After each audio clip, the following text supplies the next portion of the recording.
There was a massive shadow orbiting the Earth, like a giant dragon flying around its prey. It looked almost alive with intermittent flashes of light, as if thousands of eyes were blinking. But this was no living thing. Only when the sun shone upon it, its beauty was finally revealed. It was a spaceship. The best modern technology had to offer. It was called the Interstellar 3. On one of its windows, the silhouette of a young man could be seen watching the planet he called home. He was on one of the many corridors of this ship. No matter how many times I see it, I never get tired of this view. The black eyes of the man shone with an almost tangible light of intelligence. His tall frame was leaning forward with his forehead pressing against the window glass. It looked much like a child watching a display of toys. In this state, he gave the feeling of having unlimited energy in his otherwise thin body. This man was Matthew Hartman. He was a 22-years-old physics graduate. Thanks to his high grades and a great deal of luck, he won a competition, allowing him to go on a mission to Proxima Centauri b. Proxima Centauri b was already confirmed to contain life. The planet belonged to the Alpha Centauri system. There was a base and a group of scientists from the previous expeditions waiting there. Matthew was not only interested in the experiments he will be able to do in his own field of knowledge, but he was also very eager to see this new ecosystem. Even though it is colder than Earth, there is a lot of biodiversity. There are new species being discovered every day. It is a mystery how they got to evolve in such a frigid place. Looking towards another window, he could see a group of engineers working with perfect synchronization. They were handling complex machinery, annexing another structure to the already huge ship. The ship was so big that it needed to be sent in parts to orbit and then mounted together in space. "The assembling is almost finished," said Matthew, the childish look disappearing, replaced by a complex one. "My journey is about to begin." His voice became shaky, tinted with the same complex mix of emotions reflected in his eyes. He was somewhat reluctant to leave his family and friends. Not seeing them for 20 years, would my parents be all right? Would my little sister miss me? How many things will I miss? Will everyone be okay during these 20 years? These questions were soaked in sadness. Thankfully, modern medicine allowed one to live long lives. People till the hundreds were full of vitality, as shown by how his parents had his little sister at the age of 50. He felt fear going in hand with his anxiety and expectations for this new adventure. There was also the most prominent feeling, a burning desire to discover the truth of everything, the same desire that drove him as a child towards science. But as he looked outside, he felt pride at being part of this mission. How far humanity has come. From living in caves to living on different planets, we are a species that's no longer tied to the fate of a single planet. We already have Mars, Titan, and many colonies on asteroids around the solar system, and now we are traveling towards the stars. No matter how beautiful Earth is, it isn't wise to put all the eggs in one basket. Besides, the more we explore, the more secrets of the universe we uncover. He couldn't help to imagine how far humanity will explore in the future. With the attachment of that last minor module, everything is ready. He felt butterflies in his stomach. He was getting really nervous. Well, it's not like I will never come back, so when the time comes to say goodbye, I will lighten the mood as much as possible. He knew how opposed his mother was to this trip. She thought that he was too young, and this mission was too dangerous. His mother was right. It was just that his interest in the exploration of this other world was too big to pass out this chance. With these thoughts, he went to the meeting room to have his last report before the journey began. 2 years later, Matthew woke up in his living quarters. It was small in comparison to the monstrous size of the whole ship, but it was spacious.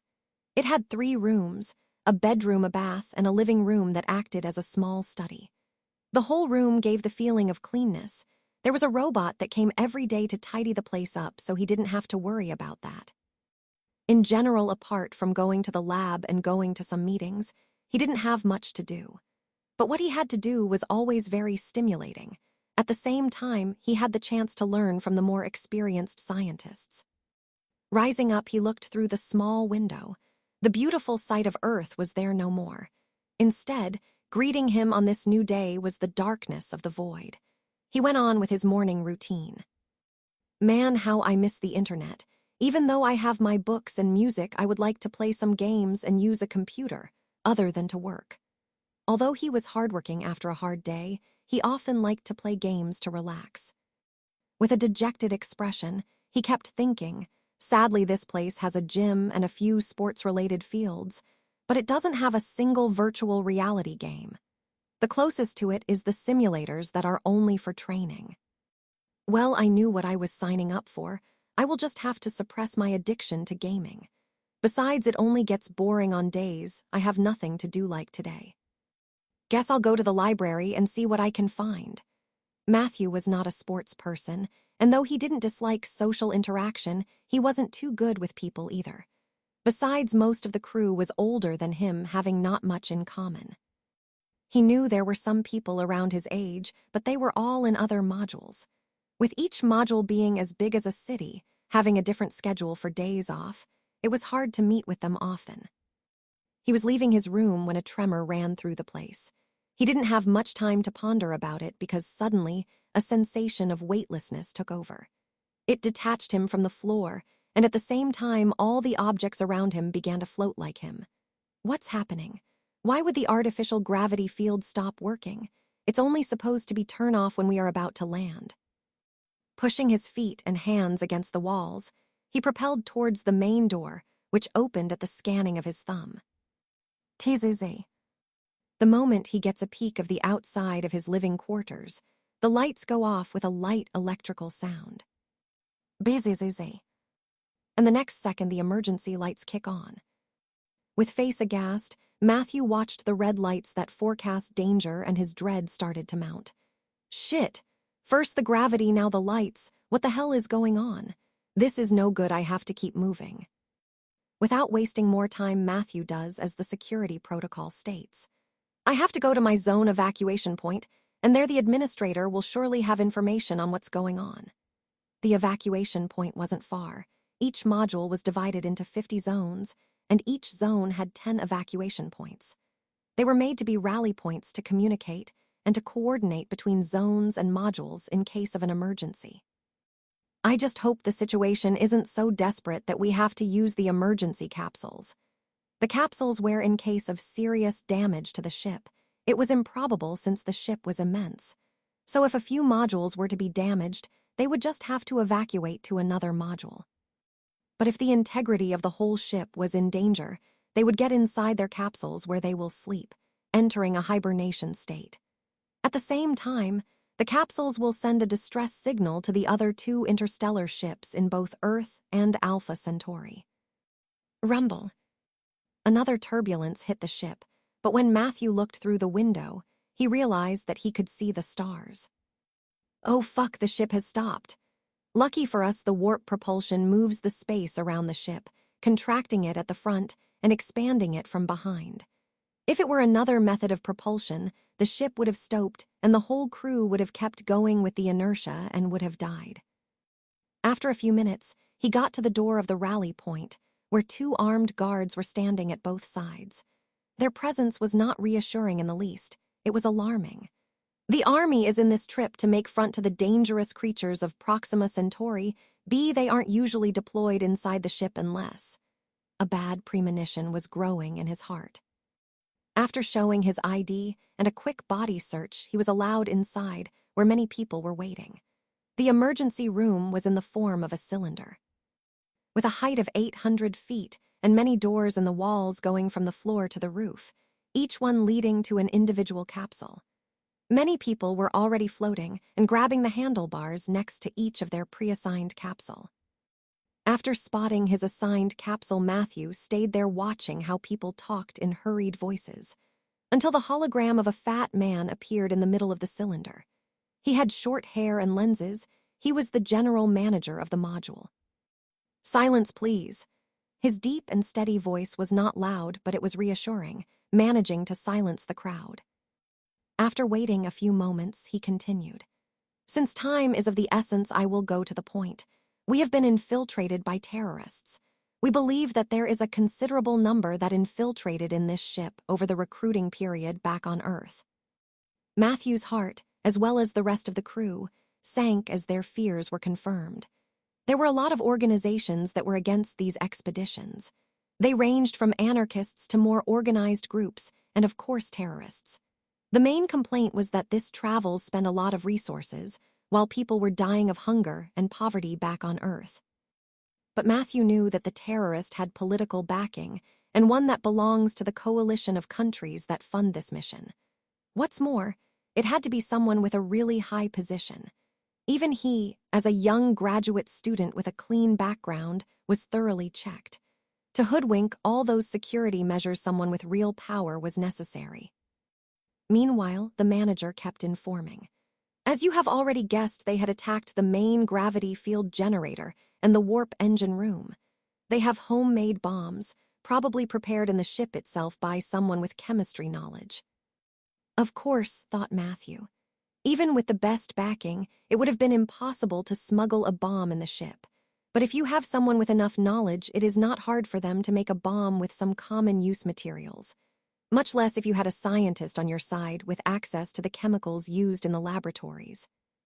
With that, the manager gave a review of a few security measures to be known inside the capsule, and with a final wish of good luck, the hologram disappeared. The crew went to their designated hatches. When he tried to open the capsule by using his thumb, it didn't respond. He tried again and nothing happened. Then he started to hear the swears and yells of the people. Matthew's face went pale. No, this can't be. Even if they hacked the main server, these modules are separate. How could they have made it? Suddenly, a panicked voice was heard. Look through the glass, there is something inside the capsules. Matthew's capsule had nothing inside, but the one next to him did. It was a gray square with a bunch of wires, obviously a bomb. Matthew's pupils constricted. It can't be, they were already prepared beforehand. The only one who can enter the rally point when there is not a crisis is. The face of the fat man appeared in his mind. Oh no, we are going to die. BOOM? As Matthew regained consciousness, he was greeted by darkness and silence so intense that it was almost unbearable. His first reaction was to try to speak, but no sound came. Then he tried to move, but it held no results either, which only served to increase his now very prominent fear. Then the memories of heat and pressure that only lasted for a few seconds finally came at him. Am I dead? I can't believe it.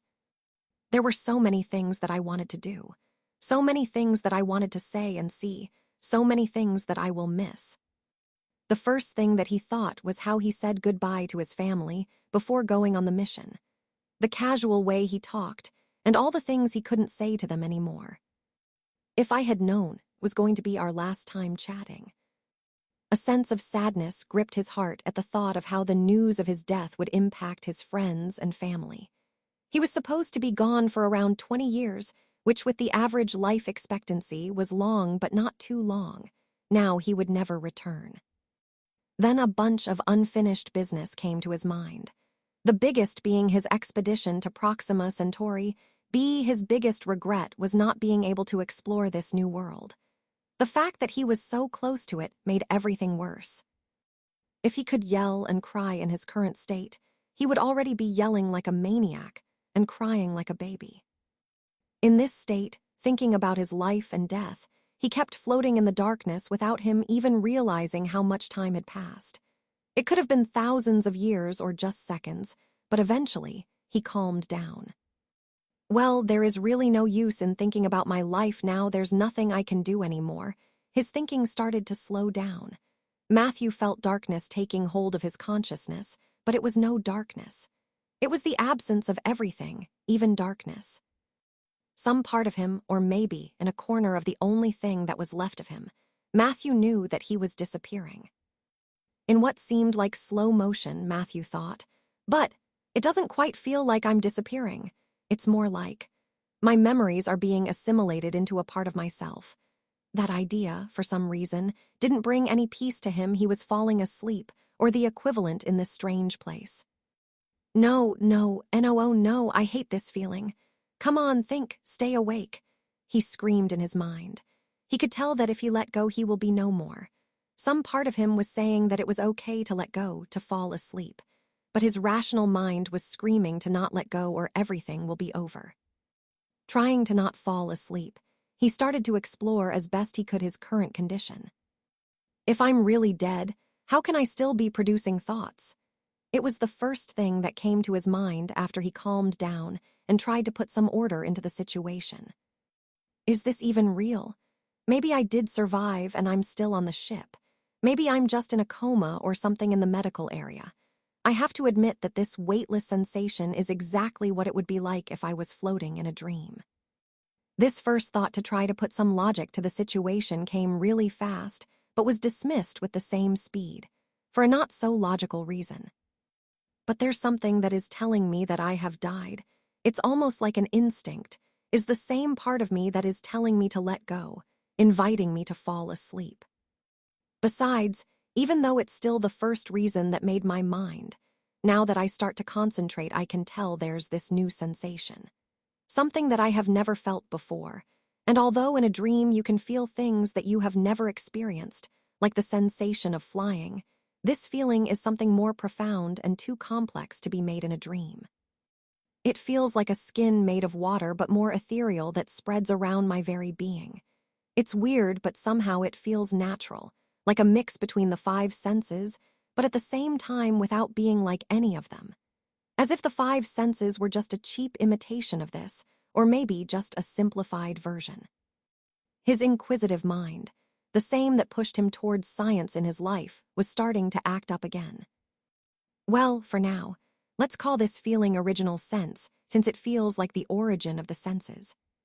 Come on, keep going, don't fall asleep. Something inside him kept pushing him. The first he did with this new sense was check himself, because nothing has happened to him for what seemed like an eternity. He deduced that wherever he was, it was a safe place. He doubted it was even possible to get hurt in this state, along with the fact that the more he spread his original sense, the harder it became to control. The easiest choice was to figure his current condition. What he felt with it left him shocked. He had to take a few minutes to comprehend what he was sensing. I can feel myself being in the form of some sort of ball. But even with this original sense that I know by instinct that is way sharper than the normal ones, if I try watching my whole form, it feels blurry. Only a small sphere is knitted. The rest feels like I am unable to comprehend it. It's like the form of something I cannot process with my mind. I can only comprehend it as an amorphous, blurry figure. So my current form is a small sphere attached to a much bigger and blurry amorphous part. Is this my soul? Matthew had never thought something like the soul was real. Nevertheless, this surreal feeling and his current form made him think about the famous soul. Yet again, some instinct was telling him that his guess was correct. Next, he proceeded to send his senses into his own body, or soul, as his gut told him. Waiting, there was a boundless space, so big that he could only feel an extremely small portion of it. Filling the space was an uncountable number of tiny specks of white light and strings connecting this dot's light. I can tell there is some kind of information inside these simple structures. In fact, there's so much, and in such a cryptic way that I can't make heads or tails of it. The quantity was such that if his consciousness was to be compared to a glass, the information in a single dot would be an ocean. Trying to understand it would be like compressing the later inside the glass. Then there were a lot of blurry parts just like on the outside. He couldn't sense them right. The more I keep looking inside, the more I feel like I will lose myself and fall asleep. Og, this is so frustrating. The only two things I can do are extremely restricted. I think I better focus on trying to control the original sense and spreading it further away. Maybe if I can expand it enough, I will know what is happening in my surroundings. With the only other option being to fall asleep to oblivion, he kept manipulating his original sense to expand it and experiment. He soon found out that he could spread the original sense in a radius around him in pulses, and they then bounced to his surroundings, coming back with the information. The function was very much like a radar. That is, if the waves, instead of being sound or electromagnetic pulses, were a sticky substance that stuck to the surroundings before coming back. And it came back even if there wasn't anything after spreading to a distance that with his lack of instruments, reference, he couldn't measure it. He could only call it his observation field. He could tell there were other ways to use this sense, and other ways to observe instead of using pulses. But this was the easiest way. He spent what he felt like a lot of time trying to filter the information given by his new senses. Luckily, it was not like the information stored inside him, where the smallest part still looked like an astronomical amount. There are other spheres just like me? He could sense a total of 20 other spheres in his observation field. Like him, they were actually more complex than simple orbs, but he could only interpret the rest as a blurry shape. And what was more astonishing was that he could even feel emotions and simple thoughts coming from them. They were all in a hibernation state, sending emotions of peace and serenity, which made him want to let everything go. There were only two exceptions, one that was showing emotions that he interpreted as intense regret and hate with a strange mix of love. The other sending signals of anxiousness and fear. The moment he touches these spheres, they shuddered, as if they could feel someone touching them. Even then, they were gradually calming down, and Matthew knew that they would soon join the rest. Wow, they are all like me, and I feel this closeness to them. It's so weird. How come they don't seem to have the ability to use this original sense? Matthew could tell they had it, but it was in the state it naturally took form when it wasn't being used. It was surrounding them like a layer of skin. Also, now that I have other things as a reference, I can tell that I'm moving, and it looks like I'm going slower than the others. Does it have anything to do with me being the only one capable of using this sense? Just when he was about to start another round of exploring, Matthew felt something taking hold of him together with pressure all over this new form of his, followed by a boundless presence that felt immense and superior to him and everything else in any imaginable way. He didn't even have the thought of resisting. It was impossible. It was like trying to oppose a planet in its path. He stretched his original sense in search for the being that grabbed him, but he couldn't see anything. The only thing he got to perceive with it was that he was being taken from his original place. Besides, that was pure terror and innate awe for whoever this being was. Again, that instinct from before appeared, telling him something very different this time. That there was someone out there, someone with such power that the best he could do was to let this being do whatever he wanted and not resist. This time, he couldn't help to take the advice to heart. Can this possibly be a god? Matthew knew that science could not explain everything, and that it only used simplified models to comprehend the complex reality. Though he was very open-minded, he didn't believe in any religion, but he never discarded the possibility of the existence of a god. Right now, he was really inclined to believe that this presence, without even looking at the origin of it, was, if not a god, the closest there was to one. He felt himself stop, and the pressure over him decrease a little, but not much. As it lessened, he could feel through a strange awareness or connection that the being was watching him. It was a cold but amused gaze that almost hurt him, as if whoever that gaze belonged had complete control over his very existence, encompassing his past, present, and future. To Matthew's dismal, the previous decrease of the strength was only temporary. For some unknown reason, the pressure came back stronger than before. The terror in Matthew's mind only kept increasing as the pressure escalated. Such strain made him believe that his new form was going to burst at any moment. He felt like a balloon being squeezed by a giant hand. Ag! A wave of pain worse than any physical form of pain came to him. Sadly, it was only the start of his plight. Through his original sense, that he kept using even in the face of such agony, he found something approaching. It looked like black water with red particles that congregate in small clusters. These particles moved in such a way that resembled the spirals of galaxies. It gave the feeling that a universe rested in those waters. It would have been a beautiful thing to watch if it weren't for the powerful and violent aura it emitted that left Matthew appalled. The moment this liquid touched him, Matthew felt a fierce burning sensation. He had once burned his hand when playing with fireworks when he was younger. It was a degree burn, and only thanks to the advanced medical technology did he recover completely. But that was nowhere close to the heat and pain he was currently experiencing. He suspected that the only reason he was still conscious was that his mind and bearing was more resilient in his current form. Otherwise, he would have already fainted. Strangely enough, as an unknown amount of time passed, the pain started to abate. The burning sensation transformed into an almost mild and warm touch. As the pain stopped, he spotted at the edge of his observation field another sphere of light. It was another soul, and it was being pushed towards his direction. This other sphere was sleeping, just like most of the others he had seen. It gave no other feeling but that of peace and tranquility. Even when covered by the same pressure as him, it did not react, which was something Matthew found quite disturbing.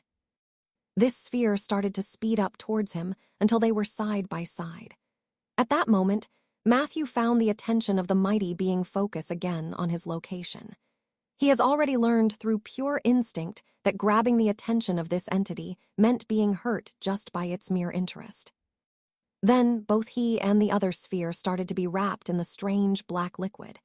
At the same time, the creature started to squeeze them together. Ag! And more pain came knocking the moment they touched each other. There was also a sensation of repulsion, so strong that he doubted the previous closeness he felt with these other souls. This whole process felt completely wrong. Am I going to die? Can one die after death? Just when Matthew thought that he couldn't take it anymore, a golden thread of light came out from inside him. Not the sphere, but from the part of him that even he himself couldn't see clearly. From inside that blurry part that he couldn't comprehend, more and more of that golden thread started to come out. And it started to push away the other sphere while it transformed into a cocoon that covered him. With a powerful burst of power, it took him away at an unmeasurable speed. The last thing he felt was the complete shock and surprise of that cold and indifferent being. More than 100 light-years away was a creature whose size was enormous. It had a human shape, blue skin, and its white hair looked and behaved like a fire on this being's head. Its 2 eyes were completely yellow with no sclera nor irises, while his torso was the canvas for a set of complex and beautiful runes that glowed with a golden light. The rest of his immense body was covered by a thick white mist. He was known by many as Darok-Ekatel. He was currently looking in the direction where Matthew had disappeared. That golden thread, I'm sure it was the power of destiny, but it was altered in a way I had never seen before. I had picked that soul only because it was able to use soul force in spite of being the soul of a simple mortal. It certainly wasn't the first mortal soul in doing it, and since eventually it was going to forget everything, it wasn't that special either. So what happened then? What was it that gave way to such a reaction? It went beyond any of my predictions. I'm doing millions of experiments like that right now, but none of those have anything even remotely similar to that golden thread of destiny. It was probably something in that soul, though I cannot be completely sure. It was a normal mortal soul. As soon as that strand of consciousness of mine started concentrating on it, it started suffering. Only when I delegated the actions to my unconscious mind could it stand my presence. That kind of weakness only belongs to weak mortal souls. After all, it wasn't even a millionth of my total awareness. If I want to give chase, I would have to raise the usage of my consciousness in this body. I can stop all my experiments, but to go to that speed, I need at least a 5% of my complete consciousness, but with my other body fighting that insufferable old bastard. I don't have the luxury to do it. Even a minor mistake could cost me a lot. Even though he could teleport, he needed first to know where the soul was going to be. The cocoon made erratic and fast movements. If he wanted to teleport in front of it, he would need more than 5% of his consciousness. If it wasn't for the interference that golden light is making, I could predict its next position with less effort.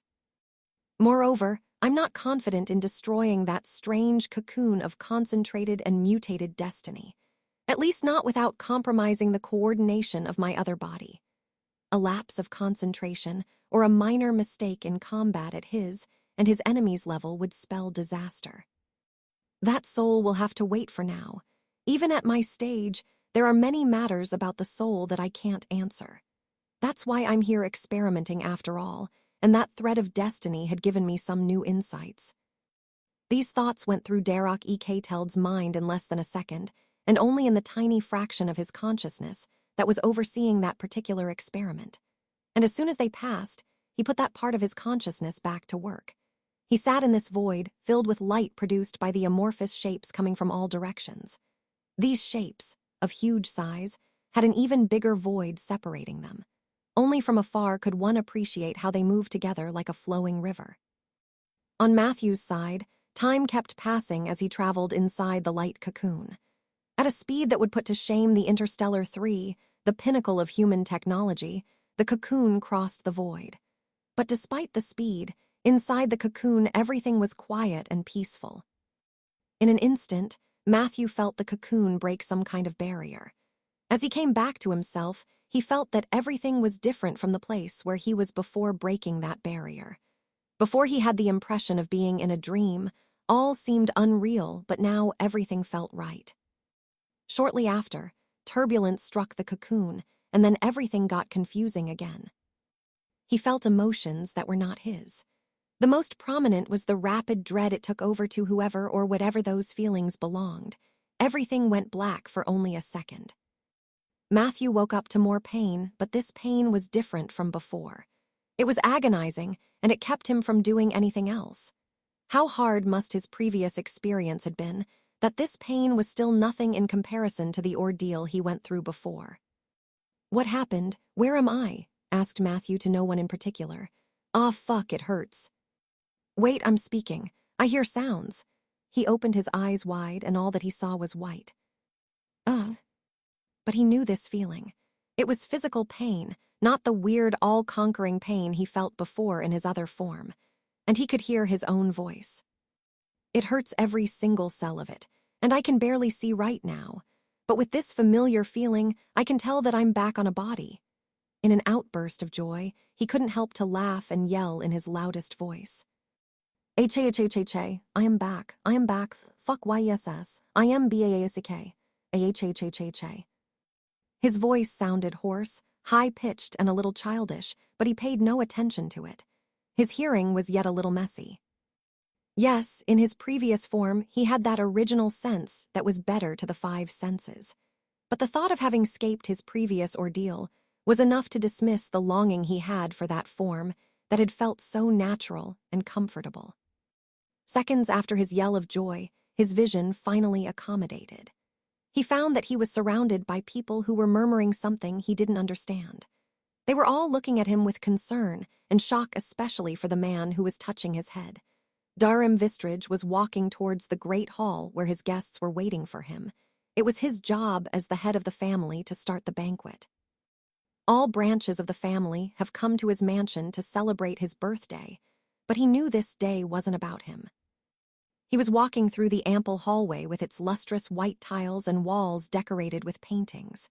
These paintings depicted scenes of war, telling stories of bravery and honor. In most of them, the hero of these stories was a man with black long hair.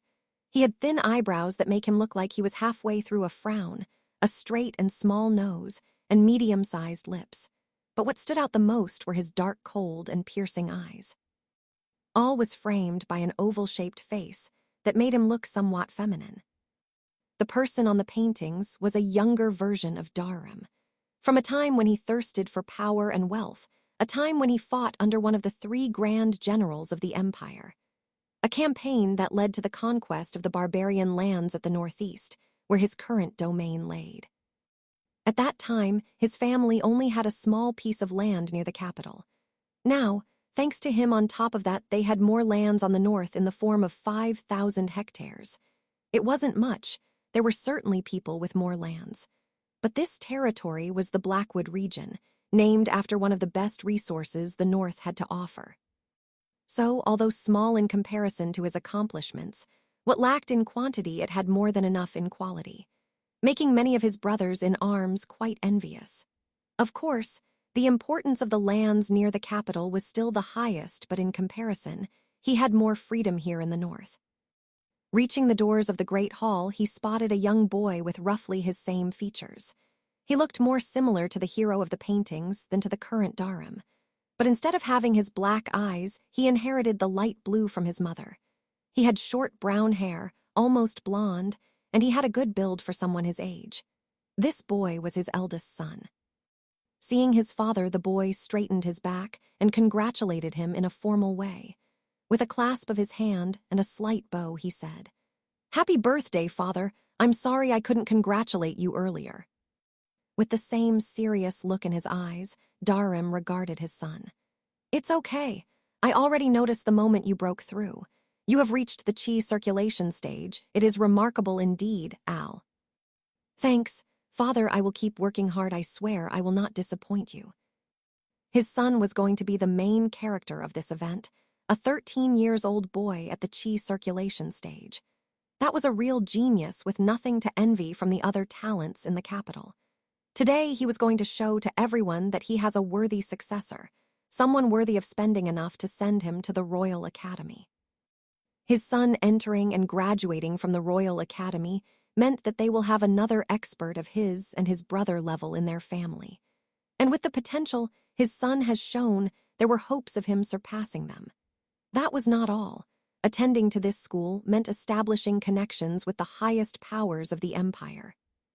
That was the best way to ensure the continued prosperity of the Vistridge family. He was almost sure his family will see, despite its cost, the importance of this step. If they invested enough resources and his son made another breakthrough in the next 3 cycles, then he will be able to join the elite class. "I know you will," said Darim with a soft voice both to him and his son. He proceeded to open the door to the main hall. On the other side, his relatives were sitting at a long and wide table that rested in the center of the spacious hall. The hall was not as decorated as other rooms. It had some minor decorative statues and urns. What predominated in this room were very big windows, making the place look bigger than it actually was. Thanks to these windows, as long as the sun was out, no other type of illumination was needed. The instant he entered, everybody stood up in a show of respect towards the head of the family. Darim took a moment to look at his guests and nodded at them while he went to the main seat, followed from behind by his son. As he closed in, he caught sight of his wife. She had blonde hair and pale blue eyes with a round face that made her look young and innocent. In her arms was his youngest boy, still a baby, but he hoped he will grow up like his brother. The moment he caught sight of her, he saw the frown on her face as she looked at something behind him. At that point, he noticed something off. His son, who was behind him, stopped walking. Turning around, he saw his son, standing there with an empty gaze. After that, Darim felt the energy inside his son go out of control. "I'll control your energy. What's wrong?" But it wasn't over afterward. The boy fell to the floor shaking and convulsing. Darim moved over to his son's side and grabbed the back of his head.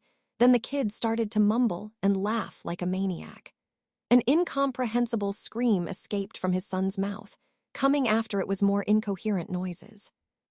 Matthew's eyesight returned to normal to show him that he was surrounded by strangers in what looked like a big, spacious room. His joy was soon overcome by disorientation, so swallowing his pain and gritting his teeth, he asked, Where am I? Where is this?" Nobody answered. He watched as a woman carrying a baby and a handsome man kept telling him something in a language that he didn't understand. He could guess that they were concerned and probably asking if he was all right, though he had no way to tell them anything, so he tried to make gestures while speaking. "I'm fine." And then he realized he couldn't move his arms nor the rest of his body, nothing but his neck and mouth answer to him. Bending his neck, he caught a glimpse of his body. He was wearing some kind of robe with an ancient style.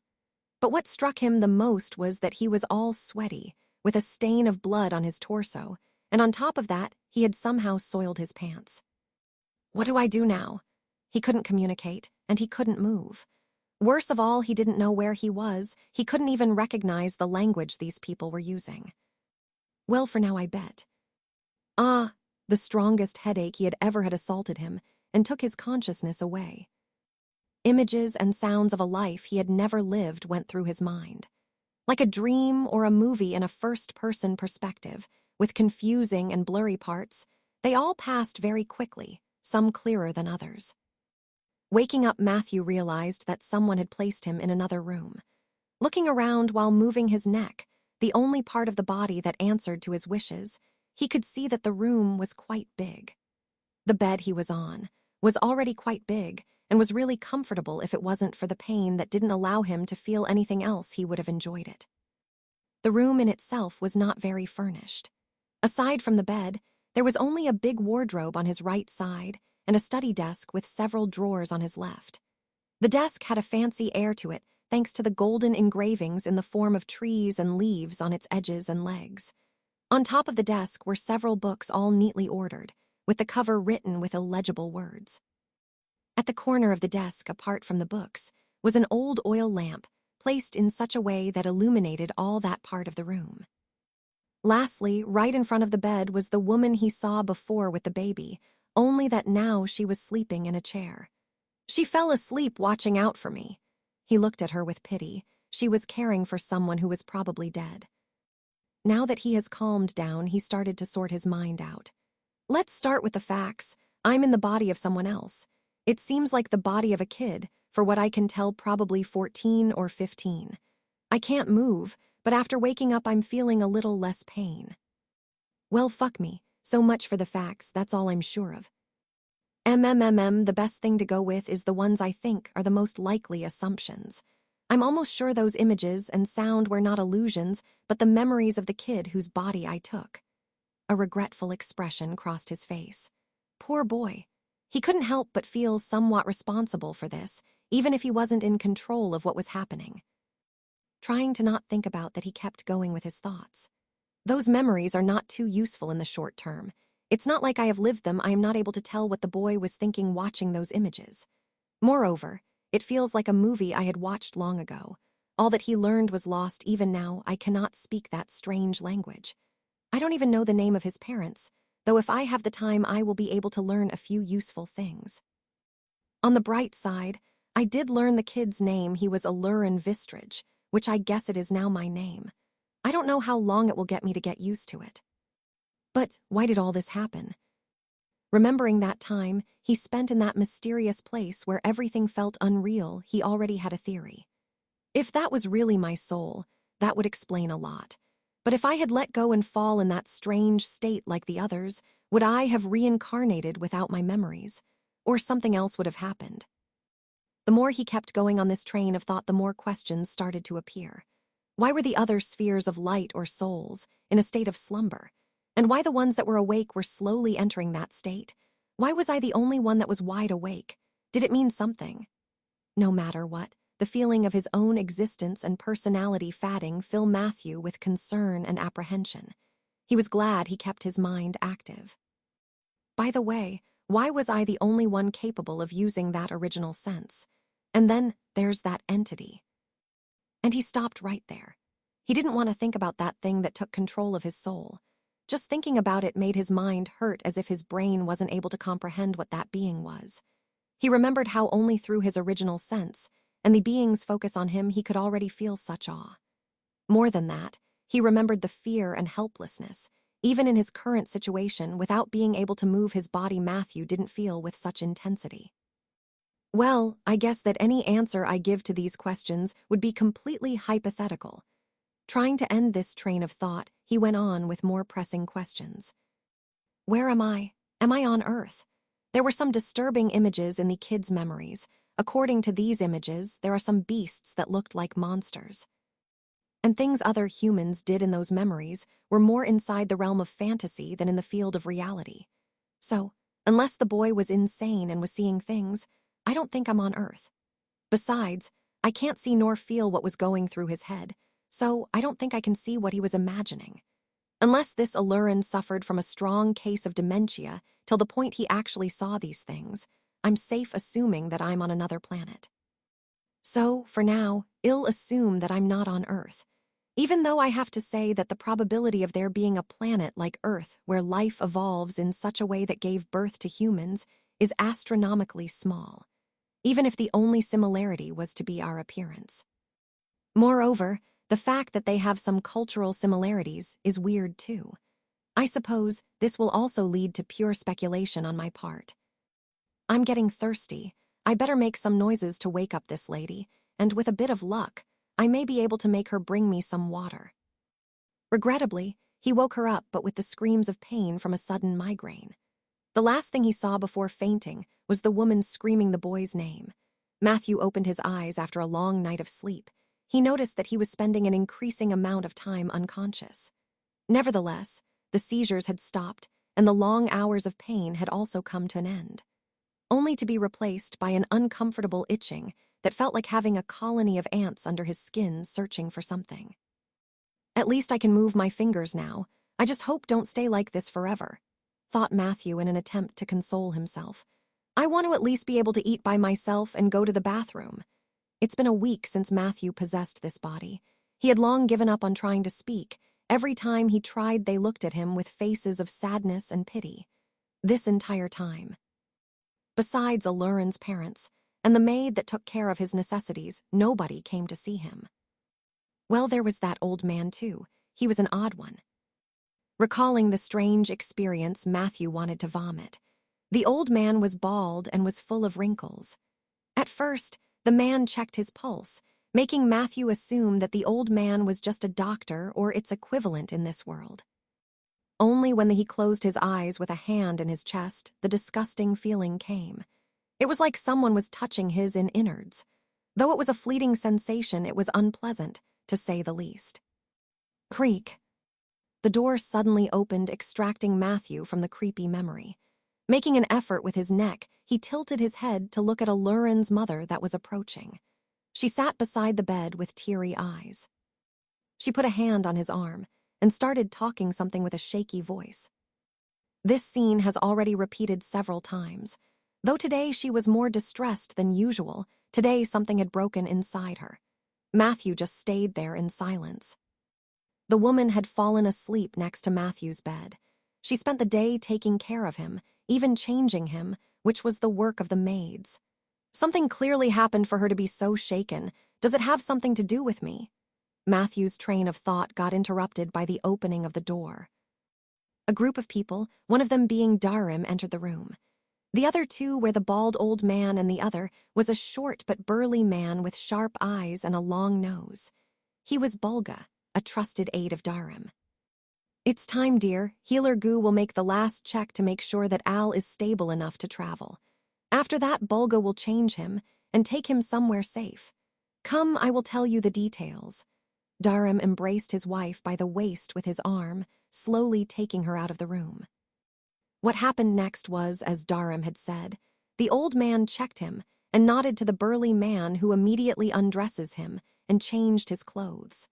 Following that, he was put on a type of stretcher and carried towards a plain carriage. Are they taking me to see another doctor or something?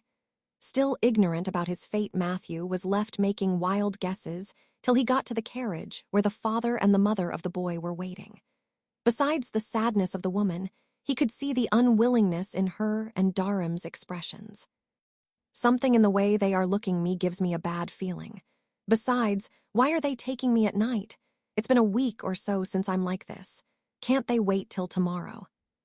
Matthew had some grasp of the time inside his room, thanks to the sun, and the meals they brought him 2 times a day. He was convinced that together with his first days blacking out and convulsing, a little more than a week has passed. The carriage had no decoration and was pulled by 2 creatures that he had never seen in his life. They had a strong, muscular body, long legs that ended in paws with 4 long fingers, 3 pointing to the front and 1 to the back. Their size was similar to horses, if a little taller. They had a short neck and long head with 2 completely black eyes. They were wrapped in a short brown fur with black stripes that emphasized their muscles. Matthew was mesmerized by these new creatures. He had seen strange creatures before in the reports made from Proxima Centauri, and he had also seen some weird creatures in the kids' memories.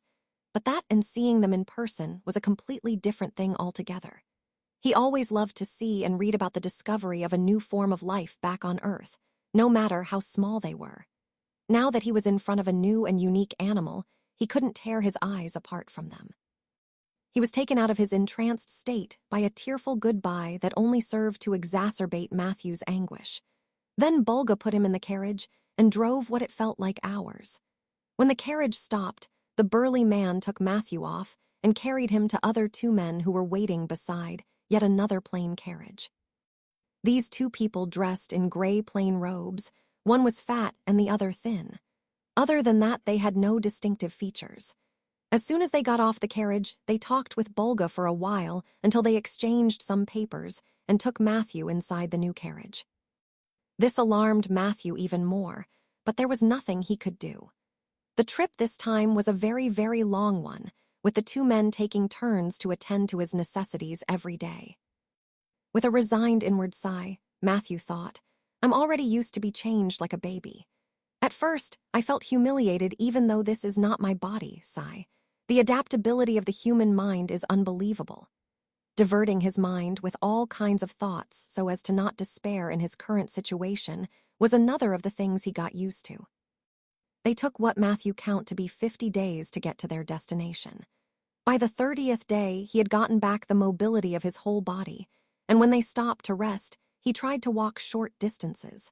Since he was in bed for many days, it was hard to start walking again, more so when the body he was using wasn't his original one. The only problem with his body was the itching that was similar to having ants crawling under his skin. It was something that was not getting better. He tried to interact with his two travel companions' caretakers, but they pay no mind. Though when he moved outside the carriage to do his short walks, they always paid attention to his movements, there was always one in front and one behind. This consolidated his thinking that something was wrong. If they were concerned that he may fall, they only had to get closer to him. One of them was sufficiently strong to hold him up. He had seen the thin man get out and lift up the carriage alone when, after a rainy day, a wheel got stuck in the mud. That was with him, and the fat guy still inside. So he realized that he was a kind of prisoner, though he didn't know why. Maybe it's something that the boy did before I took over his body. Well, that's quite unlikely. He also noticed that they always rested at night and in secluded places with no other people. All these places looked the same, as some kind of clearing in the woods. Thanks to the lack of windows in the carriage, he couldn't tell if they had passed through any inhabited place, but judging by the sounds, he doubted it. It also came to his attention the little rest those beasts needed. Unlike a horse, they could travel for a day. Sadly, he was not in the mood to ponder about that for too long. At some point, he tried to use some of the words he learned from the memories.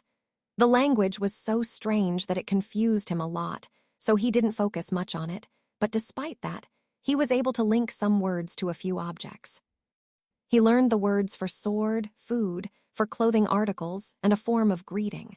But every time he tried to talk to the two men, they simply ignored him. They just kept making conversation between each other, like he didn't exist. By the time they reached their destination, he had made his mind that the place he was going was not a nice place at all. It was a big white building, with small windows dispersed along the structure. It was surrounded by a thick and really tall wall of the same color. The wall had metal doors with a few strange letters. They passed through those doors with the thin man who calmly leading and the fat man grabbing Matthew by the arm, following right behind. Matthew saw that one of the guards that were at the gate took the beasts and the carriage somewhere else. The guard was also dressed in gray robes and had a sword on his waist. At the other side of the wall was a simple garden with plants that, had Matthew been on the mood, he would have marveled with them. But again, he was too concerned for his fate to care about plants. They soon reached the white building. Up close it was much bigger. It looked like a neatly cut rectangle of almost 20 meters high. It was oddly symmetrical for a place that clearly lacked the use of modern technology. They approached the gate, which was also guarded by people and was quite big. With a calm and unhurried pace, the thin man opened the door. The door opened to a waiting area of sorts where a guard was seated. He greeted the two men and paid no attention to Matthew. They didn't tarry long with this guard and dragged Matthew through a door to the left. They took him to a room where his hair was cut off, and another old man made a similar inspection to the one the old bald man did on him back in the house. Meanwhile, the thin man and the one checking him started to look at the papers Bulga gave them. A conversation soon took place between them. "Does he need a collar?" said the thin man. The old man checking Matthew answered immediately. "Yes, I'll put him one, though it is unlikely he can do anything." The report and my analysis show that he was already at the chi circulation level. While talking, the old man took a needle and pinched Matthew in the arm, taking a bit of blood. Turning his back on the two men and the poor boy, he went to his desk. "Damn, chi circulation. Wait, how old is this little shit? The thin man had an astonished expression. Yeah, I know he is 13. Can you believe it? He must be from one of the top families. The old man didn't turn around. The only thing Matthew could see was the rapid movement of his arms and shoulders. Anyway, the old man continued, it's better to play it safe. You are the expert. The thin man blurted with his eyes, still glued to the boy with the same sense of disbelief. Suddenly, a bright light flooded the room for a few seconds before the old man turned with a satisfied smile. Okay, it's done. Let's get this over with. The old man approached Matthew with a collar graved with complex patterns on the inside, but completely smooth on the outside. He closed the collar on Matthew's neck and pressed hard until a click was heard. With the click of the collar, the itching under his skin that Matthew had felt during the past month was gone. But he didn't have enough time to contemplate much. The moment everything was done, the thin man dragged him again to the waiting area. He said something to the guard and together with the fat man that had remained in silence till now, went outside, leaving Matthew to the new guard. This one had a completely forgettable face. It was average in every way. But his eyes radiated malice and a sense of schadenfreude. The guard started to move Matthew in a more forceful way, which was quite painful since these people seemed to have super strength. He moved him towards the right door. Matthew's face turned darker by the second. On the other side of the door was a large corridor with several rooms, each with sturdy doors that had a small head-sized window at eye level, giving Matthew the chance to take a peek to the inside. These rooms could be no other thing but cells. The first one they passed had 2 beds and a man curled in a ball at a corner laughing.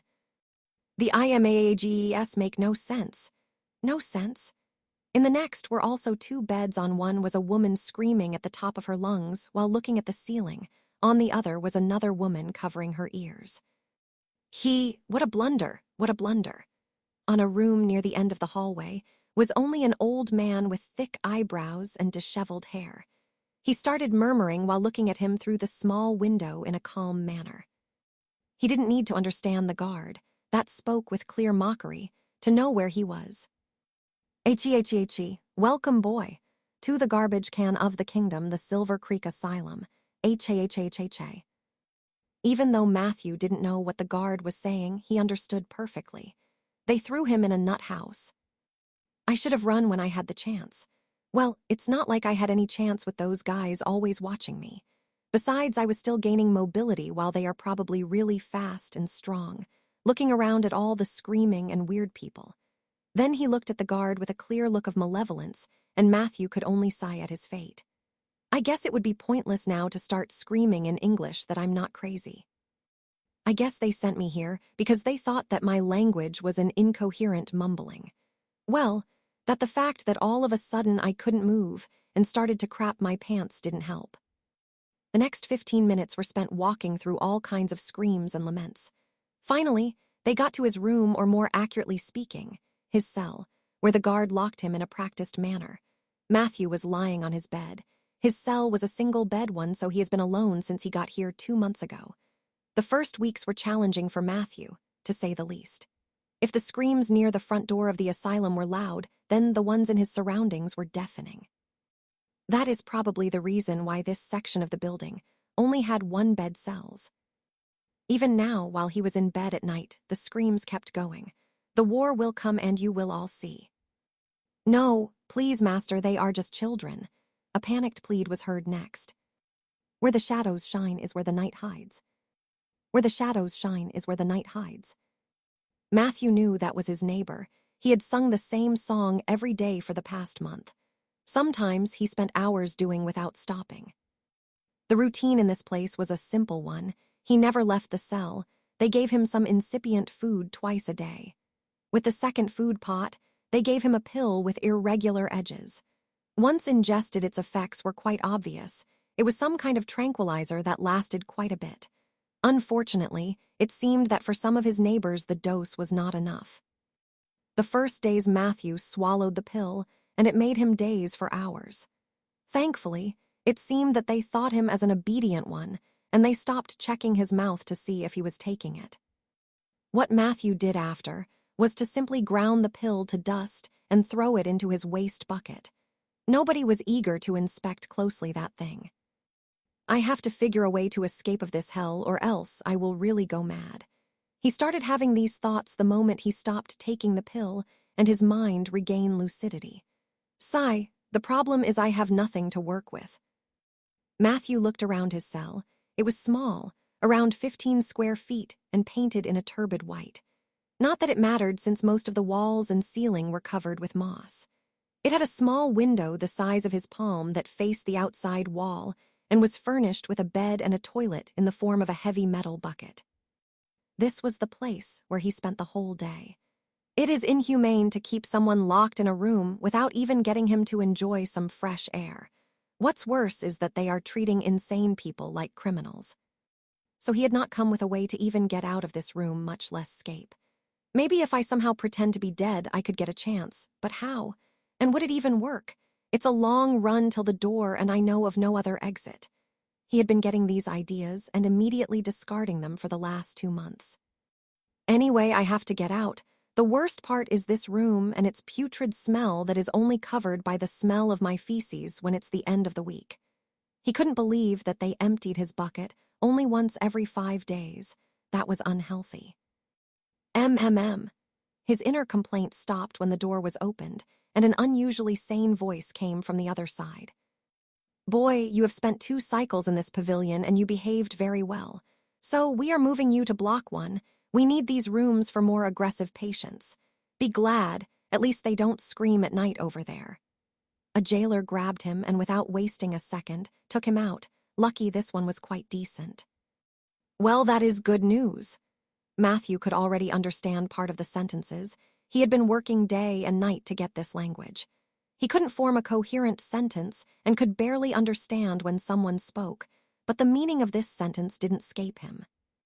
The jailer took him down the same path Matthew passed by the first time.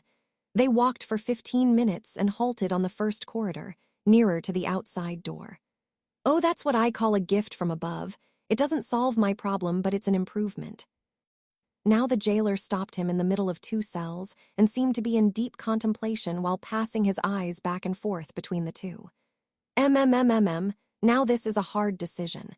Who do you prefer as a roommate, kid? The cannibal or the old man? It's a tough one. He pushed Matthew closer to the cell at his right. He looked inside to a pale, bald man looking at him with bright eyes, like someone seeing water in the desert. That look gave Matthew goosebumps. Then, without a sign, the man pounced on the door and started screaming and scratching like a mad animal. Matthew looked at the jailer and tried to communicate something he had tried many times to say. Hey, me, not crazy, me forget talk. Of course, he couldn't say he was the soul of a 22-years-old guy in the body of a 13-years-old. That was a crazy story, not that he could even make a sentence that complex. The jailer looked surprised. During all the time the kid has been in this place, he has said no words other than a few incomprehensible mumbling. But he recovered quickly and just shook his head. Then he saw what the bald man was doing and sighed. Well, I guess you will be stuck with the old pervert. Sorry, kid. This one usually behaves well and is very quiet, but he seems to dislike you. Well, the old one is weird but harmless. So Matthew was pushed to the left door where an old man was sitting on his bed, looking at the floor. When the jailer opened the door, the old man only tilted his head in their direction with his eyes still locked on the floor. Then he slowly looked up with a smile. The jailer just threw Matthew in and closed the door quickly, as if he didn't want to get too close to the old man. Well, he is a little creepy, but at least he's smiling and not out for my blood, thought Matthew with a relieved sigh. He looked at the room and noticed it was much bigger than his previous one. Besides the 2 beds, there was a bigger window on the much cleaner wall, but a frown popped up on his face at the look of only 1 waste bucket for 2 people. This will be a disgusting experience, concluded Matthew. The old man got up slowly and came before him. Matthew had seen this old man mumbling when he first came to this place. He had bushy eyebrows and white matted hair. He was skinny. His arms were full of wrinkles, but his face had only a few. When he got in front of Matthew, he stopped and looked down. Matthew followed his line of sight to see the old man looking at his feet. Doesn't matter how odd he is, at least I will have someone to practice conversation. Hi, nice to meet you. Matthew greeted him with one of the few sentences he knew. The old man slowly raised his head again and answered, Hi there. Hey, I couldn't help to notice you have some good feet. Then he put a sheepish look, like a kid who knows that he is doing something bad, and pointed at Matthew's feet. May I lick you one? I'll make it really clean. Matthew had a mental block. Did I understand wrongly? But the old man continued. Okay, maybe not 1 foot, I'll settle with just a toe. Matthew creased his brows, and a realization hit him. So that was what the words the jailer said meant. I only understood old, but I missed the pervert part. Matthew started to take a few steps back. The old man's face was starting to look much like the guy next door. But suddenly, the decrepit old man stood up, grabbed his sunken belly, and laughed. Ha ha ha, kid, your face was priceless. Nice to meet you. He cupped his fist in a sign of formal greetings that fail miserably in the formal part due to the context. Matthew looked with a skeptic's face at the old man. Although he said the earlier words were a joke, he was still giving a few sneak peeks at his feet, making Matthew believe that had he answered yes to the previous question, this guy would have gladly licked his feet clean. In the end, Matthew could do nothing else but talk with the old man. He was in so much need of company that even this strange man was good for him. Like that, he passed the next few moments telling the old man that he had suddenly convulsed and lost most of his memories. He also told him that he even forgot how to talk. The old man accepted everything without much question, and even gladly offered him to reteach him the language, with the condition that Matthew had to stop wearing shoes. After making the old man promise that he will do nothing weird and only look, Matthew agreed to the deal. Oh, by the way, what's your name, boy? The old man was now speaking with exaggerated hand and body movements that made him look silly, but strangely, it helped Matthew understand. I'm Ma. He stopped for a moment and sighed, thinking, sigh. I guess my old name will be of no use anymore. I'm not sure, but it may sound strange to the natives here. It's better that I start to look at myself as a Lurin. With some reluctance, Matthew left behind his name. I'm a Lurin Vistridge, and what is yours? He asked back. Oh, a Lurin, nice name. Almost as nice as your feet, said the old man, gesturing, something that a Lurin would have preferred to not understand. As for me, I'm the one and only Zarison Ignim. Zar for friends, so you can call me Zarison, said the old man, slowly conveying the meaning perfectly with a smile on his face. Matthew's eyes started twitching. Man, was there a need for that last part? I'm already regretting asking him to teach me. And so time passed, with Zarison teaching to the now Alurin the language and some basic knowledge he had forgotten. The sunlight shone through the small window, heating the cell even more. Alurin was now eating together with the Zarison. They were each sitting on their beds talking while carrying the insipid food to their mouths. It was a fluid conversation. It has been 5 months since the old man started teaching him. Alurin was already able to talk normally, although with a bit of accent. Of course, it was impossible to learn a complete language in a few months, but he no longer spoke like a 1-year-old. He was at a level that one could pass him as a foreigner who can manage a decent small talk in Aleem's, the common language of the continent. Alurin raised his look to Zarison. In the beginning, he had been a skeptic, but now he had to admit that as crazy as this old man was, he was an excellent teacher. Zarison had taught him from the most basic to the most complex, from conjugation to the structure of the sentence. All that with nothing to write on and to someone who had zero knowledge of it. This made Alurin guess that Sarzan was some kind of teacher. He once tried to ask him with the old man making an imposing gesture and answering. I was much more than a teacher. If I had taken a fart back then, a line of people would have been trying to breathe it. Had I wanted to teach him, there would have been wars to attend to my lessons. The only answer Alurin gave to that was an eye roll. After that, the old man kept babbling about how great he was for the whole day, making all kinds of comparisons, most of them Alurin didn't get. That's why now, he avoided asking any questions related to Zarison past. Sometimes the old man was a pain in the ass with his creepy obsession with feet and his weird behavior. like not trying to cover himself when using the bucket to take a piss, or sleeping naked on hot nights. But overall, it was great to have company, unlike his first 2 months here. Also, to have someone willing to teach him the language no matter how weird this someone was a good thing. Finishing eating, Alurin said, "I wish I could have talked like I'm now when they sent me to this cursed place." He put the plate next to the door and continued. "They wouldn't have sent me to this accursed place if I had been able to show them that I was not crazy, but now these damned guards don't even care that I'm sane." Ahahaha! Zarison just started to laugh at his words, as if they were the funniest joke he had heard.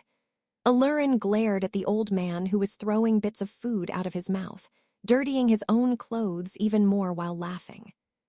Zarison suddenly stopped and looked at Alurin like he was looking at an idiot, then he looked surprised. "Oh, you don't know, ha. How cute of you to think that." "What do you mean, old fart?" said Alurin with a frown. Zarison laughed a little more, then looked at Alurin with pity. "Kid, they would have put you here no matter what. Don't you realize? This is where the Silver Moon Kingdom throws their garbage. The problem is not what comes out of your mouth." The old man got up with strange agility unfit for such a weak body and pointed towards Alurin's chest.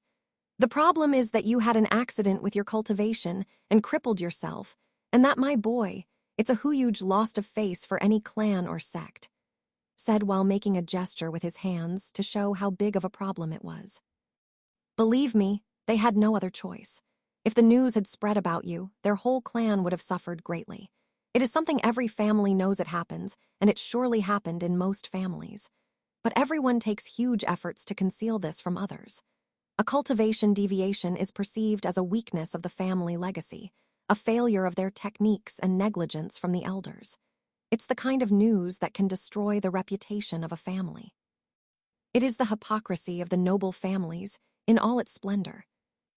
Many of those who suffer your same fate end up losing their minds. There are some who lose their minds but not their cultivation, making them a risk to other people and to themselves, so they are locked here. Some others are just like you, sons of powerful families abandoned here. Hard to imagine, isn't it? The crazy guy next door crying like a baby could have been a mighty cultivator who bowed his head to no one. Of course, there are also regular crazy people. It's hard to tell them apart now. So they put me in here just because they were embarrassed by me."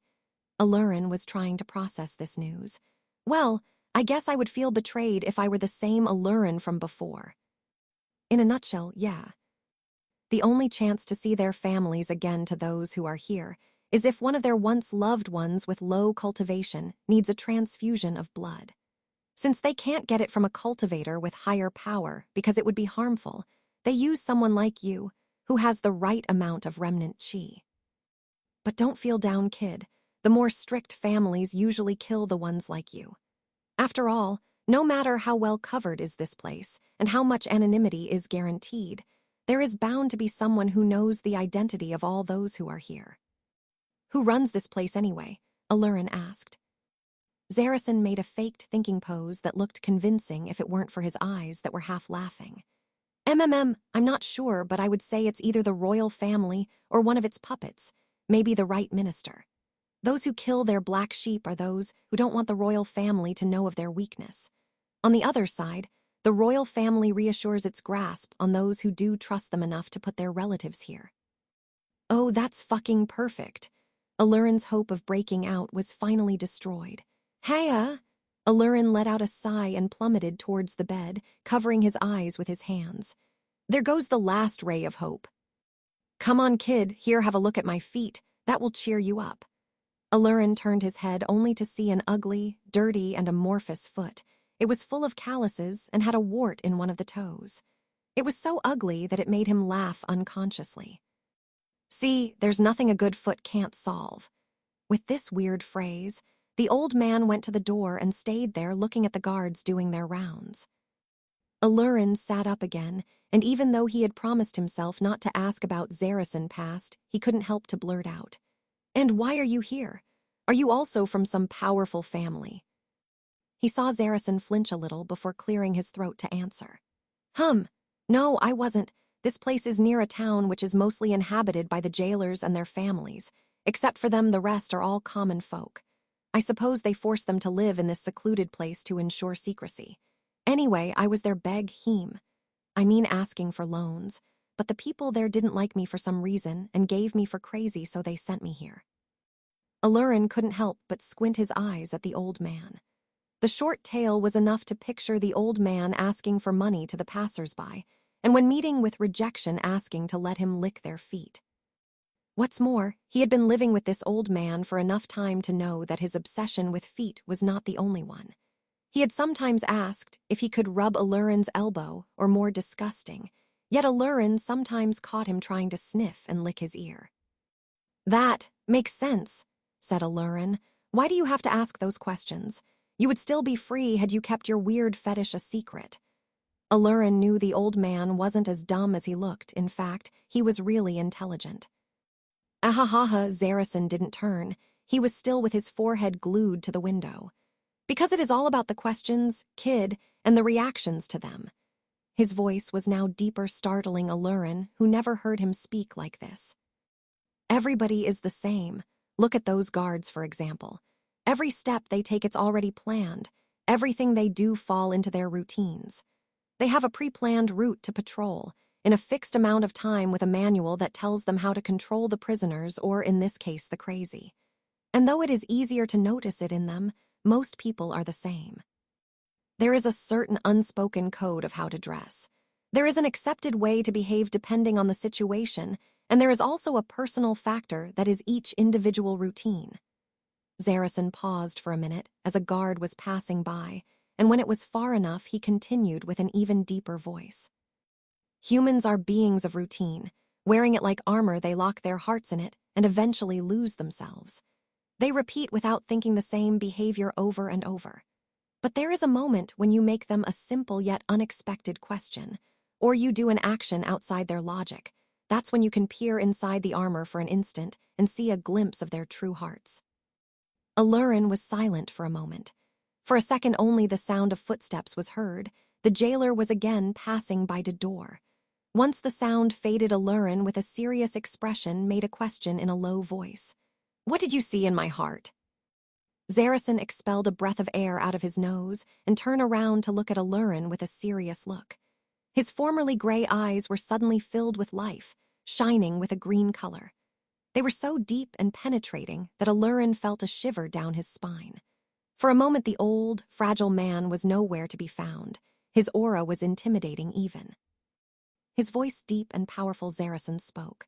Sadness, loneliness, fear, and disorientation. Hatred to this place, to the jailers, the product of you thinking yourself better than this place and everyone else in here. There is a hidden and wounded pride there, but it is not the only thing damaged. Your whole heart is wounded and you know it, but you are underestimating the size of the injury. It runs deeper than you think. It feeds on your fear caused by a deeply rooted trauma that will haunt you your entire life. The moment he finished, Zarison turned again to the window. The air he emanated was back to that of an old fragile man. The previous aura seemed to have been a lie. Only silence remained, but to Alurin it felt like an oppressive silence. He was still affected by the words the old man said. Glup! He swallowed saliva, the moment he thought of the trauma and the sensation of his consciousness vanishing. Of falling asleep to be lost forever together with the latter appearance of that being that made him feel insignificant. He knew that the moment he is left alone, his thoughts will always wander to those feelings, reliving everything again. It scared him how accurate Zarison was. The silence lengthened, but was suddenly cut by Zarison's raspy and carefree voice. Hey kid, wanna escape? Alurin, who was lost in his thoughts, was jolted awake. He raised his head to look at the old man with incredulity. What did you say, old man? 21. Index. For a moment Alurin became mute at Zarison's question. Yes, he was always fantasizing about escaping, but the news about who runs the asylum and the strength of the guards were huge deterrents. Is this old man joking with me? This was his first guess, but the serious look Zarison had a while before made him doubt. Could he be some hidden supreme expert like in the novels? Alurin's eyes grew brighter for a second, but soon he tossed that idea aside. Why would someone who can escape be staying in such a place willingly? It makes no sense. So, with more realistic expectations, he asked, "Are you serious? Can you really take us out?" If the old man had a way to escape, he would do anything. Hell, he would let the old pervert lick him clean if that was of any help. "Me? No, no, no, no," said Zarison while pointing at his old face with an incredulous look, and then he shook his head, waving his messed-up hair. That gesture was enough to make Alurin regret ever taking the old pervert seriously. But then the old man pointed at him. "You can take us out." And shrugging, he continued, "Otherwise, why would I even bother to ask you? I would just escape on my own." Now Alurin was more confused. "How am I supposed to help us break out here, if you are suggesting making me some kind of bait to distract the guards?" "Heh." Zarison laughed, stopped Alurin from continuing. "Just hear me out, kid. I noticed it the moment you went through the corridor, the big mistake the healer of this place made. Back then, it was just a potential opportunity, not a real one, but now I can confirm it." Meanwhile, his eyes turned crafty like an old fox. Alurin squinted his eyes and turned serious while listening. Zarison seemed to have 1,000 faces, from crazy to smart, to imposing, and then the crafty creature in front of him. "The secret lies in your spirit veins." Before he could continue, Alurin stopped him with a question. "What are spirit veins?" With an annoyed look, Zarison answered his question. "You have surely heard the term. I must have mentioned it before, and you should have heard of it even after losing your memory, though you probably missed it because you didn't understand anything. Sometimes they are called spirit roots or phantom organ. They are not a physical thing, so you can cut open someone, and if you don't have a special method, you will see nothing. Besides, once someone dies, the spirit roots disappear. Nobody knows why, though." Waving his hand dismissively, he continued, "But that's not the point. The important thing is that they are the channels where you can circulate and refine the energy of heaven and earth. They are also what allows you to harness the power you refine. Without them, you cannot move heaven and earth energy. In short, it allows you to cultivate." Alurin already knew about cultivation. He had watched the images where Darim took flight like in a superhero movie, or Saria freezing water with a thought seemingly defying all laws of his precious physics. Coupled with the superhuman strength of all the jailers, he wasn't surprised by something like this. In fact, he had already talked about that with Zarison, but never so deeply like now, so he insisted the old man to keep going. According to Zarison, in this world, everybody had spirit veins, but only those with spirit veins of a determined quality were able to efficiently cultivate. Those were called functional spirit roots. Anyone could have a son who is able to cultivate. The quality of the spiritual roots was completely random unless both parents had functional spirit roots. Then the child would have also functional spirit roots. Of course, the issue with the resources and techniques was a completely different problem. Not everybody had them. After the explanation, Alurin guessed out loud, "So my spiritual roots are broken, but..." He looked expectantly at Zarison. He was fascinated by the idea of having superpowers. Yes, that's what I was going to say before getting interrupted by your stupidly obvious questions." Zarison changed his face again, now for a serious mask as he sat on his bed. He tilted his body forward and lowered his voice, as if about to say a secret even though no one could really hear them. "The thing about your condition is that there should be no buts. Once you wasted your spirit roots, it's over. You have no chance at using chi. If you had destroyed a portion of your spirit veins, you would still have the chance to move some chi. Of course, less efficiently, and with no chance of improving, just like someone who is born with not functional spirit roots. The best recorded outcome to a cultivation deviation was of someone who got back a 30% of his original power. It's as if the quality of their roots had dropped. Of course, there are cases of deviation that only affects the mind, but we are talking strictly about broken spirit veins. Anyway, your case is unbelievable. You have somehow regrown your spirit veins anew." Zarison started making gestures with his hands, waving them over his head. It seemed like he really couldn't believe it. His voice was pretty loud, too, making the previous secrecy charade look pointless now. "There has never been a case of someone mending spirit veins after they broke, much less growing new ones out of thin air. Boy, you have no idea how huge this is. There is supposed to be only one set of spirit veins per person. I'm still struggling to understand how in the hell it happened. Alurin knew how it was because he wasn't Alurin. I guess even for this world, soul transmigration is unheard of. He wasn't going to say it, though. But I still don't see how that is supposed to help us. After all, I remember hearing you say that this collar was supposed to stop me from sensing heaven and earth energy and using the chi I have. Alurin knew from previous talks that the tingling he felt during the travel to the asylum was the inner chi moving chaotically through his body. It was thanks to the repressive nature of the collar that he didn't feel it anymore. Zarison nodded. Well, that's the important part, boy. When they made your collar, they took a drop of your blood that was impregnated with the particular essence of your old spirit veins. It blocked your old and broken spirit veins.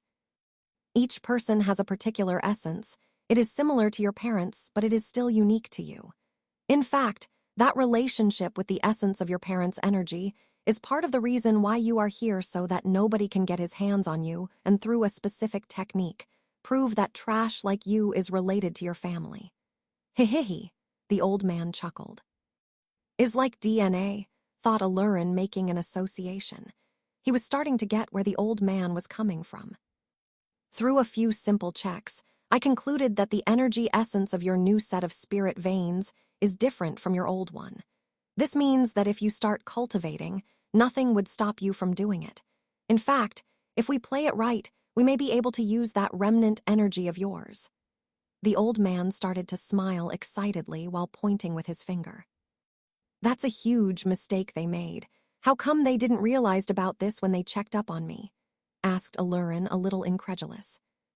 A huge mistake indeed. Tough to be fair, few people have the required perception to see past the remnant chi and the destroyed spirit veins.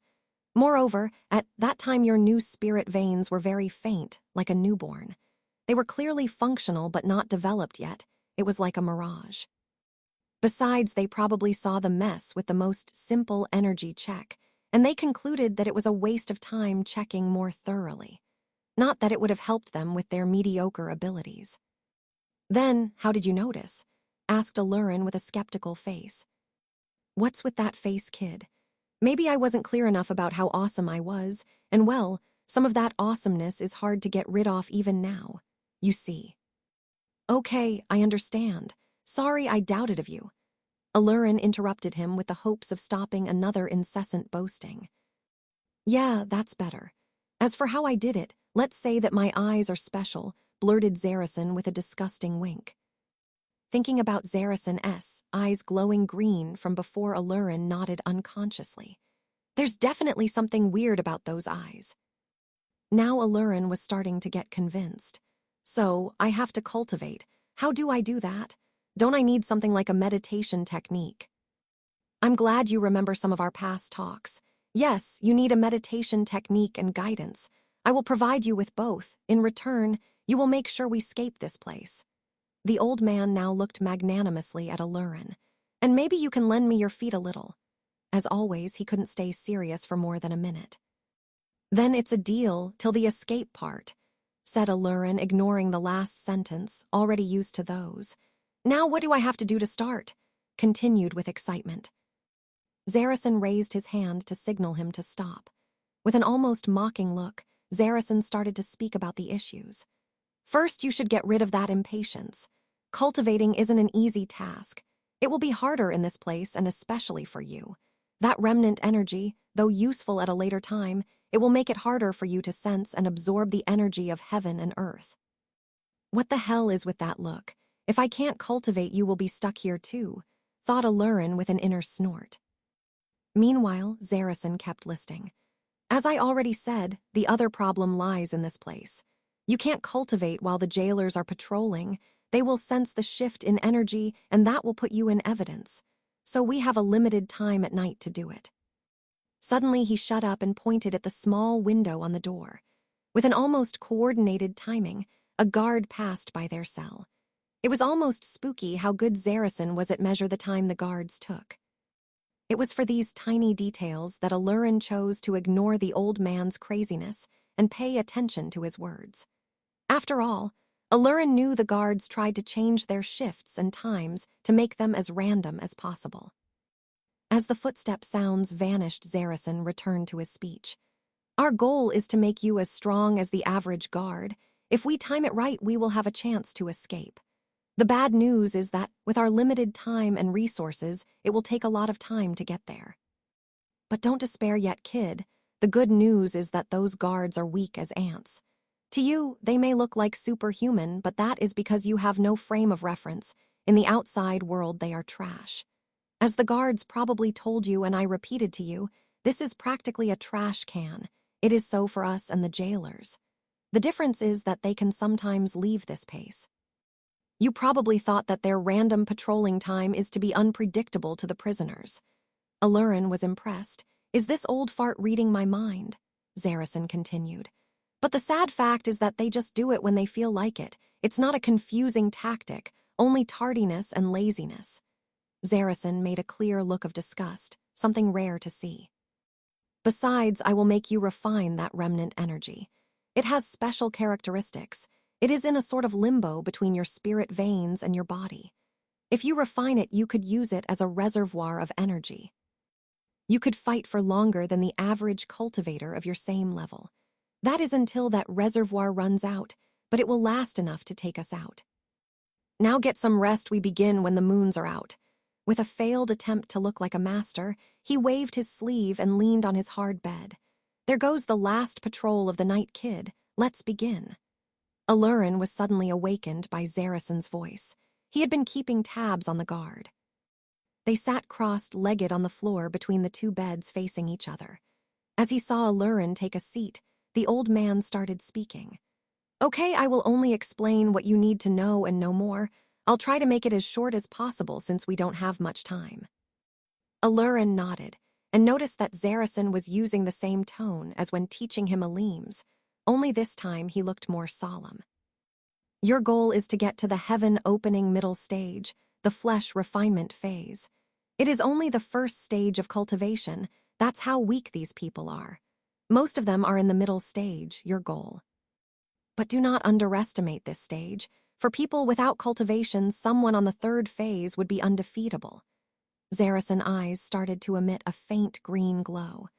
The heaven-opening stage, like most of the cultivation stages, is divided into 3 phases.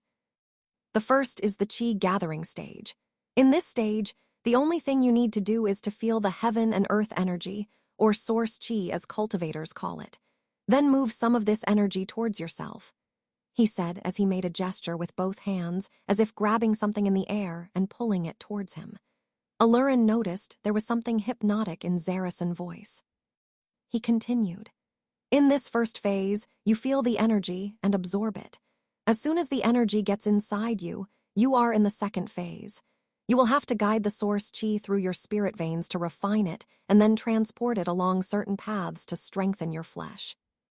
This will, in turn, strengthen not only your flesh, but also your spirit veins. Once the spirit veins reach a certain threshold, you will be able to absorb more energy and strengthen your bones.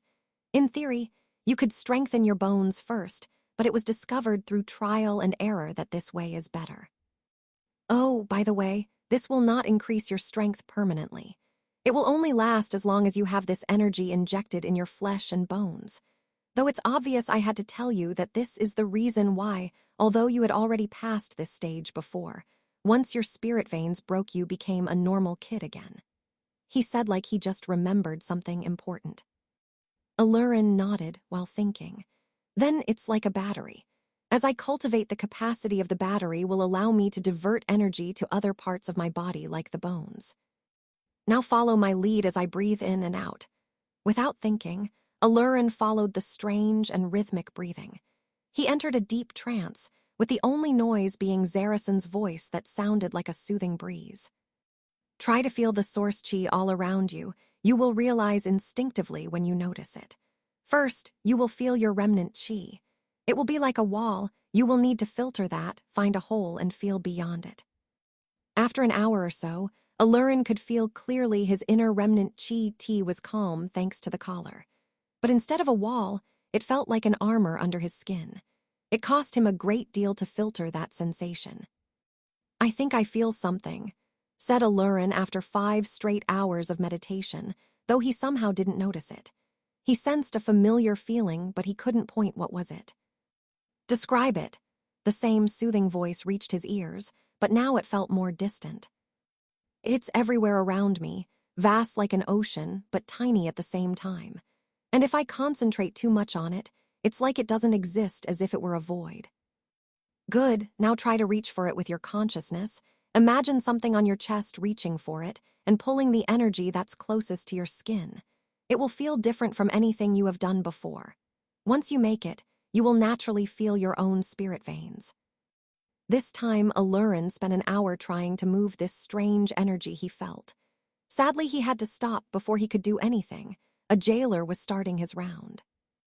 2 more days passed with not a single improvement on his part, and Alurin was starting to get frustrated.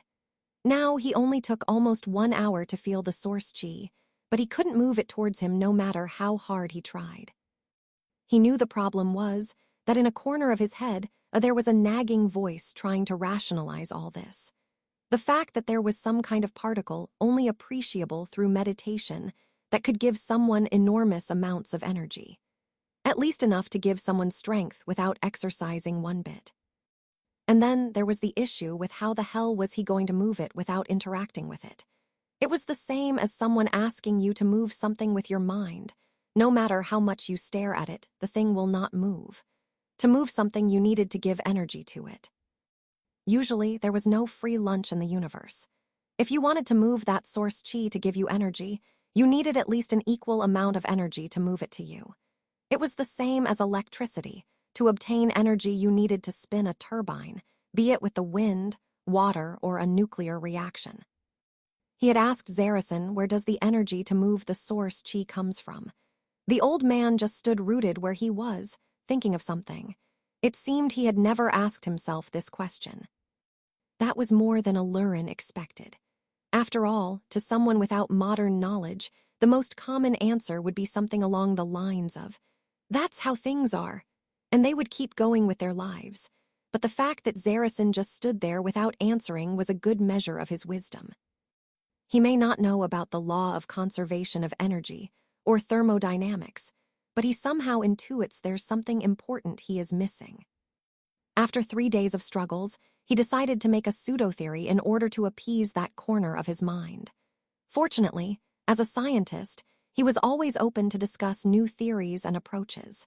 After all, theories are made to be improved as new information is discovered. Since it was everything so new and he couldn't prove anything, it was hard to even call it a pseudo-theory. It was more like a story he told himself to feel better. So, according to his experiences till now, he guessed that the source chi was some kind of energy that was capable of changing into other kinds of energy depending on certain circumstances, yet unknown. This came from the memories of the previous owner of this body. After all, in these memories, people could summon fire out of nowhere. To absorb the source chi, his train of thought came from a different perspective. Since he had a new set of spirit veins, it was highly likely that the spirit veins were related to the soul. With this connection, he guessed that it was the soul through the spirit veins that used energy to move this source chi. Where does the energy from the soul comes? He didn't know. But his guts told him that if there was something miraculous enough to be the engine of this crazy phenomenon, it was the soul. The image of that strange form he once had, and how he instinctively knew it was his soul, made a huge impact on him. That seemed to be what he needed because that very night he was able to move a strand of source chi. The moment it happened, like by art of magic, he was able to sense his own spirit veins. He could feel them as clearly as he could feel his limbs. They felt small but boundless at the same time. "Great, well done, kiddo. Now follow my instructions. I will tell you how and where to circulate this strand of chi." Without Alurin telling him, Zarison was able to notice his progress.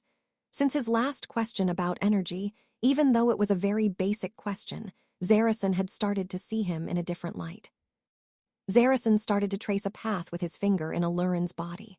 According to the route, the strand of chi entered through his abdomen and then traced a complicated path throughout his body. The pathways the strand reached became somehow more robust. Zarison also started giving instructions that were not possible to show with his fingers. After all, the spirit veins were not two-dimensional. Now you will deposit the strand of energy here. The old man's finger stopped in a section near his heart. There, the spirit veins took the form of a small pocket the size of a pebble. That is a spirit node, and once you deposit your energy there, it will slowly disperse to your heart and flesh near the node. Doing it, Alurin felt a warm current on his chest, but nothing else. That was a revolution. It's when you circulate that strand of chi through all your spirit veins and then put it on a node. The mere fact of circulating chi allows your spirit veins to grow without consuming it. The more chi you circulate, the more they will grow, and the more chi they will allow you to circulate. At the same time, they will allow you to pump more energy into your flesh and bones. It is a virtuous cycle. The night ended with Zarison making Alurin memorize many other paths and node, all of them to strengthen his flesh. The next night, Alurin was starting to attract source chi when a feeling that the day before he had overlooked came to him. It was the familiar feeling he felt before, but now it was more clear, more complete. It was something that came from his spirit veins. It was what manipulated the source chi. This is original sense. He had to make an effort to not scream. However, as he paid more attention, he realized something. It's not original sense, but just like the rest of the senses, it's like a part of it, though this one is composed of a bigger part of the original sense. It was like a puzzle. If you put together the smell, hearing, tact, vision, and taste, you would have something like 20% of the original sense. But if you throw this ability to sense and manipulate source chi to the mix, it would be like 60%. The second this association was made, he felt like he could control all the chi in his surroundings, and that was what he did.